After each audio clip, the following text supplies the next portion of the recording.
நண்பர்கள் அனைவருக்கும் வணக்கம்.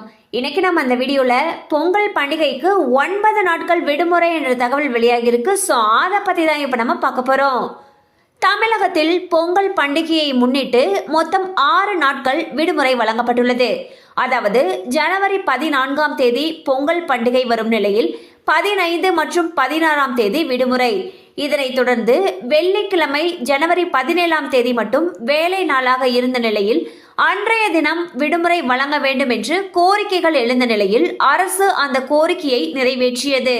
இதன் காரணமாக ஜனவரி 17ஆம் தேதி விடுமுறை வழங்கி உத்தரவிட்டது. இதன் காரணமாக பொங்கல் பண்டிகைக்கு மொத்தம் 6 நாட்கள் விடுமுறை அறிவிக்கப்பட்டுள்ளது. இந்நிலையில் கடலூர் மாவட்டத்தில் மட்டும் தற்பொழுது பொங்கல் பண்டிகைக்கு 9 நாட்கள் விடுமுறை வந்துள்ளது. அதாவது செவ்வாய்க்கிழமை பொங்கல் பண்டிகை வரும் நிலையில் அதற்கு முந்தைய தினங்களான சனி மற்றும் ஞாயிறு விடுமுறையாக இருக்கும் நிலையில் திங்கட்கிழமை மற்றும் வேலை நாள், அந்த திங்கட்கிழமையும் விடுமுறை அறிவிக்கப்பட்டால் மொத்தம் 9 நாட்கள் விடுமுறை வந்துவிடும். இந்நிலையில் கடலூர் மாவட்டத்திற்கு ஜனவரி 13ஆம் தேதி சிதம்பரம் கோவில் திருவிழாவை முன்னிட்டு உள்ளூர் விடுமுறை அறிவிக்கப்பட்டுள்ளது. மேலும் இதன் காரணமாக அந்த மாவட்டத்திற்கு மட்டும் பொங்கல் பண்டிகையில் மொத்தம் 9 நாட்கள் விடுமுறை வருகிறது. ஸோ பாத்தீங்கன்னா பொங்கல் பண்டிகைக்கு தமிழகம் முழுவதும் 6 நாட்கள் விடுமுறை அறிவிச்சிருக்காங்க.